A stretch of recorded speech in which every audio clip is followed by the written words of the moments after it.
The vet thinks it was a rubber band that was tied around Clementine's muzzle. It was wound so tightly that it tore through her skin. It wasn't the hailstorm, but the wind it brought with it.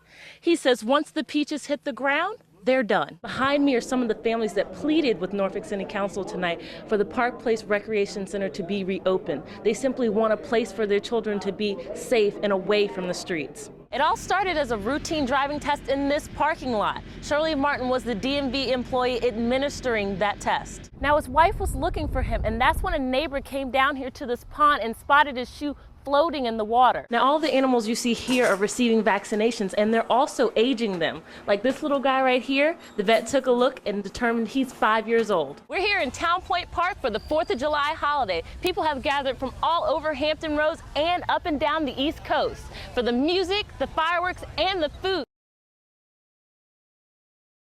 Really upsets me, makes me mad. If someone's going to do this to an animal, what are they going to do to a child? A darling, just like the old folk song, there's a happy ending for Clementine. Clementine, the 7-month-old puppy, was found with the bones in her muzzle exposed. The vet thinks it was a rubber band that was tied around Clementine's muzzle. It was wound so tightly that it tore through her skin. Outraged people from all over Hampton Roads raised over $8,000 for her reconstructive surgery. Most people are going, ew, and then they go, oh, I feel so sorry for her. Still extremely shy, she's come a long way and already has new owners ready to adopt her. In Chesapeake, Jessica Young, 13 News. Something like I've never seen before. Archie Toller saw the damage take place around his home, and this tree crashed to the ground just several feet away, barricading residents in for over 12 hours. They just pushed it over in this angle in this yard here to get it out of the road. Authorities say they're doing the best they can with cleanup, but as far as turning the power back on, right now it's in the hands of the power companies. They're the ones who sort of hold the key to our future, if you will. as far as damage, some areas were hit harder than others.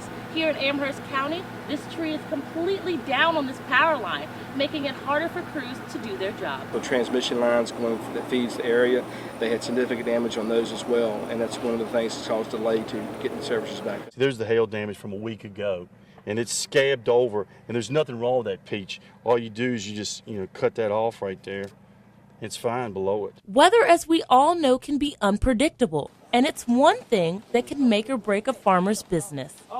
Take Paul Saunders, for instance. He wasn't sure what he would see when the storm was over. Up here, and he was already checking them, and he was showing me them, and I was like, oh, no. This is the storm that tore through central Virginia last weekend, dropping quarter-size hail and making its mark on Saunders' crops. But we've been very fortunate to have missed a lot of these storms. Saunders' biggest concern wasn't the hailstorm, but the wind it brought with it.